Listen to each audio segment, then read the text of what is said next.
کیتھی۔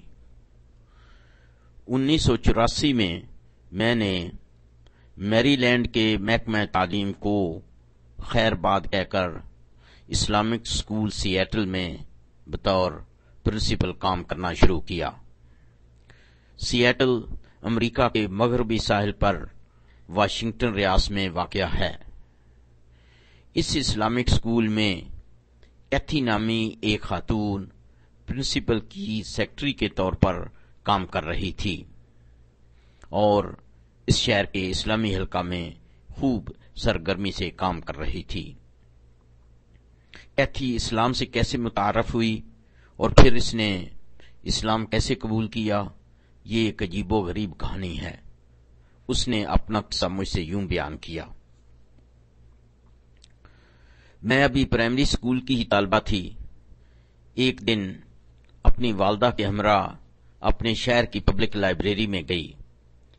اس ملک کی لائبریریوں کا یہ طریقہ کار ہے کہ جب کبھی کسی قسم کی کتابیں ضرورت سے زائد ہو جائیں تو انہیں ردی کی ٹوکری میں نہیں پھینک دیتے بلکہ انہیں لائبریری میں برائے فروخت رکھ دیتے ہیں۔ اس طرح سے لوگ ان کتابوں کو نہایت سستے داموں خرید لیتے ہیں۔ اتفاق سے اس لائبریری میں ایسی ہی کتابوں کی سیل لگی تھی۔ میں نے اپنی جیب میں ہاتھ ڈالا تو میرے پاس چند سکے تھے۔ میں نے ایک کتاب چند پیسوں میں خرید کر لی۔ چونکہ میں نے اس کی قیمت اپنے جیب خرچ سے ادا کی، اس لیے میں نے اس کتاب کو بہت اہتمام کے ساتھ اپنے کمرے میں رکھ دیا۔ زندگی اپنی روش پر چلتی گئی۔ میں عنقریب مڈل بعد میں ہائی اسکول میں پہنچ گئی۔ ہائی اسکول کے بعد مجھے کالج میں داخلہ مل گیا۔ میں نے سائنس کی بجائے آرٹس پڑھنا چاہا اور کالج کی تعلیم کے دوران میں نے ایسے کورس منتخب کیے جن میں مختلف مذاہب پر تفصیلی موازنہ کیا جاتا ہے۔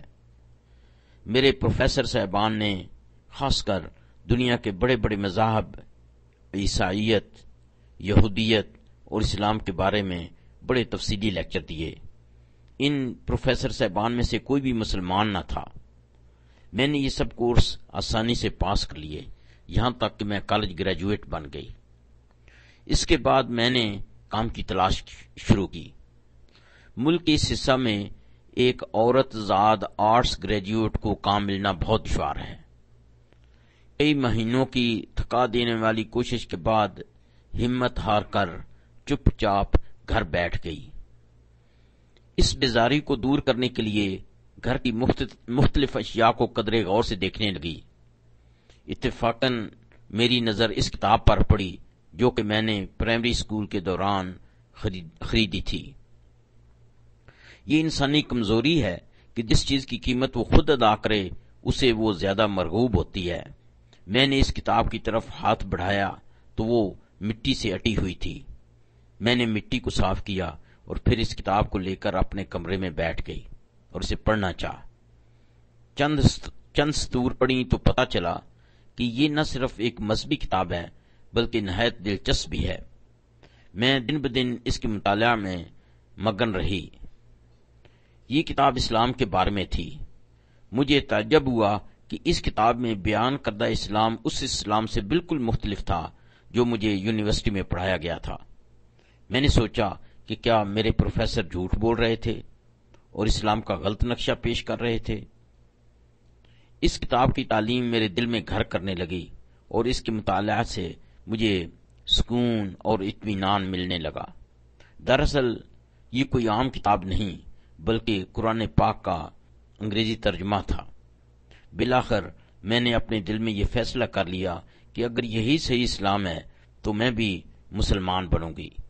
تحقیق کرنے سے پتہ چلا کہ اسلام میں داخل ہونا نہایت آسان ہے۔ میں نے بھی کلمہ شہادت پڑھا اور اللہ کے فضل سے مسلمان ہو گئی، الحمدللہ۔ تھوڑے عرصہ بعد میں نے ایک افغانی نوجوان سے شادی کر لی۔ ہم دونوں نے اپنی خدمات اس شہر کے اسلامی حلقہ کو پیش کر دیں اور بفضل خدا یہاں مقامی مسلمان لیڈروں کے ساتھ مل کر امت مسلمہ کی خدمت کر رہے ہیں۔ ہمیں اس طرح کی زندگی بہت مرغوب ہے۔ ہم اسلامی طرز زندگی کو بدلنے کی کبھی بھی خواہش نہیں کرتے۔ دعا ہے کہ اللہ تعالی ہماری ان معمولی کاوشوں کو قبولیت عطا فرماوے، آمین۔ اس سے ہمیں یہ بھی سبق ملتا ہے کہ ہم پیدائشی اور روایتی مسلمانوں کو بھی قرآن کریم کو با ترجمہ پڑھنا چاہیے، تاکہ ہماری ہدایت میں بھی اضافہ ہو اور عمل میں جوش اور استقامت آئے، آمین۔